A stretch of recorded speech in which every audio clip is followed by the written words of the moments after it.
Well, it does say something about you if you turn it in a minute before it's due. It does, we can't help it, we're humans. You know, I personally hate self-taping. And I think maybe there's even a movement among, I'm a member of the Casting Society of America, was on the national board, have been a member for many, many years. And I think part of even the SAG-AFTRA strike has something to do about how unfair self-taping is. I like to use EcoCast, where I am present with you when you audition. I send you an invitation, and then you show up at your particular time, and we talk to each other. And I have a really good reader, yeah, so I think it's a little bit unfair with the self-taping because you don't have any feedback.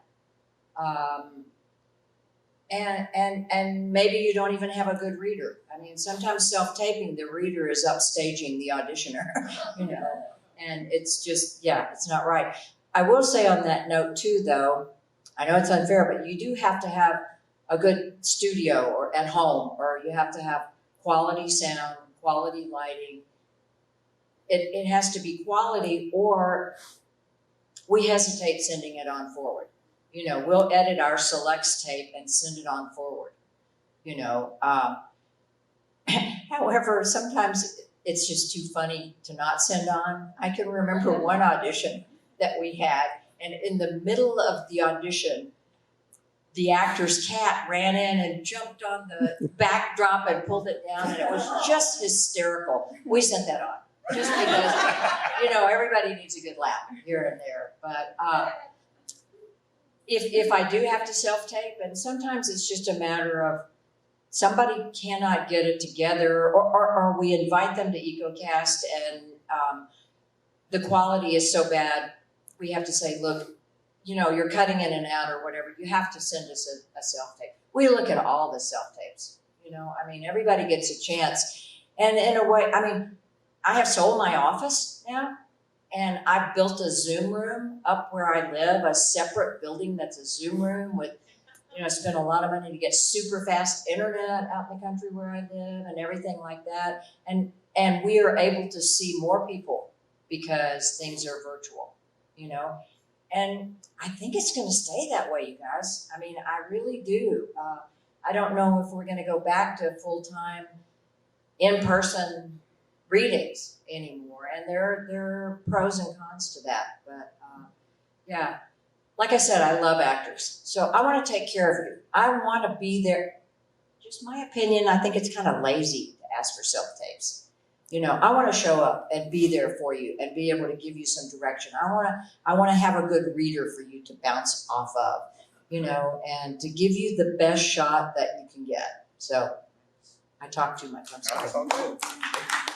How do you approach, because you know sometimes you get auditions, they're 7, 8 pages now, and they want them within 24 hours. And sometimes you get 3 at a time and they're all due at the same time. So what's your approach to that? How do you handle that and trying to get into the character and get as much as you can so that they see something there?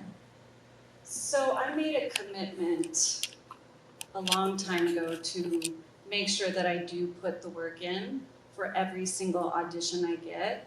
Because sometimes we do feel that rush of like, oh, I gotta just learn the lines really quick and then I gotta spit them out. And I mean, if it's an 8-page audition, it's probably either a lead or a guest star, or it's an important role. And so I find, again, the more you practice, the more you go to class and you do 8-page scenes, and you do, even a lot of actors will just tape themselves weekly, multiple times a week. So in the slow times, they are keeping those, the more you teach your brain to memorize, the faster it happens.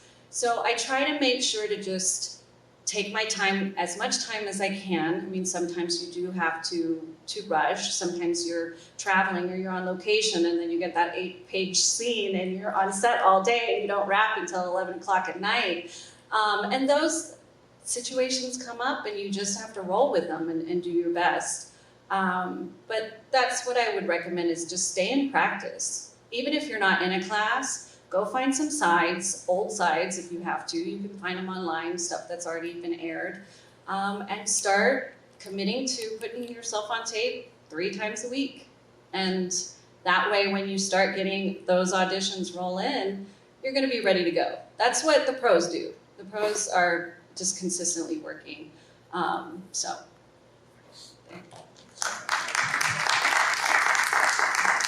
I actually met a gentleman yesterday that he's a TikTok influencer with like 1 million followers or something, and he's an actor. And the reason why I bring that up is because he does 2 TikTok videos a day, and I was like, dang man, that's a lot. And he's like, well, you have to think about it from the actor's perspective. I'm basically auditioning twice a day. So by the time I get an audition, I'm ready to go. I'm not brushing off the cobwebs, I'm not dusty, I'm ready to go. And I was like, I never thought of TikTok that way or anything like that. So that was a pretty cool perspective. Thank you so much for that, Ariane. Okay, I got a question for Katrina. Katrina was actually, you were my agent and you got me this great audition for a Clint Eastwood movie. I don't know if you remember this, but she got me an audition for Cry Macho.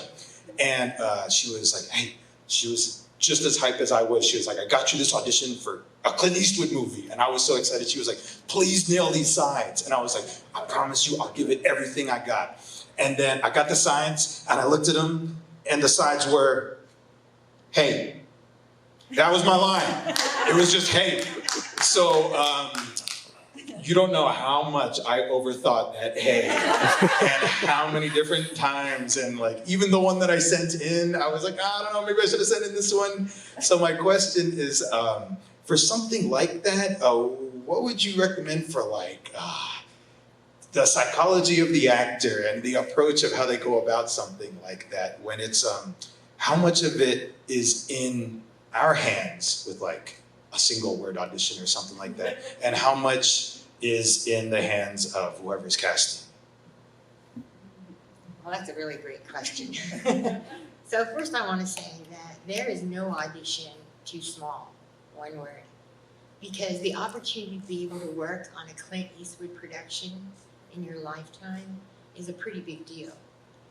And what I would say is, how do you deliver one line? Well, I would say anytime, and this is the only reason why I feel like I'm pretty confident in this knowledge is by speaking with so many casting offices.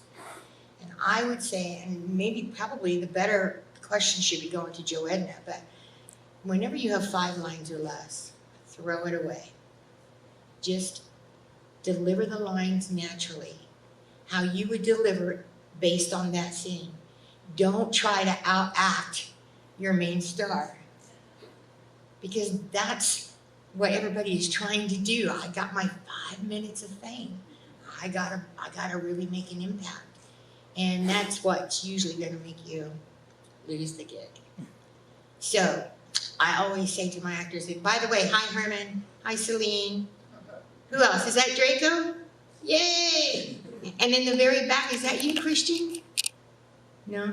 All right. Anyway, so I would just say it's so important. I always tell my actors, if you're not confident with the way you're going to present this, and this is where you're bringing your 50% of the partnership into the SWAG family, and that is this: get training. Go get you a coach. Because those coaches also know, they can teach you what does that mean, throw it away, right? So I can't stress enough how important coaching is. You can't be a pro football player and expect to be paid millions of dollars working with the big boys if they're not on the field, learning the playbooks, keeping up with their nutrition. And if you think you're not going to get into class and you're just going to wing it when you do your audition, you're going to be auditioning 5 or 6, maybe 1,000 times before you finally land a role. It's really up to you. Get the training. It's important. Thank you, Katrina.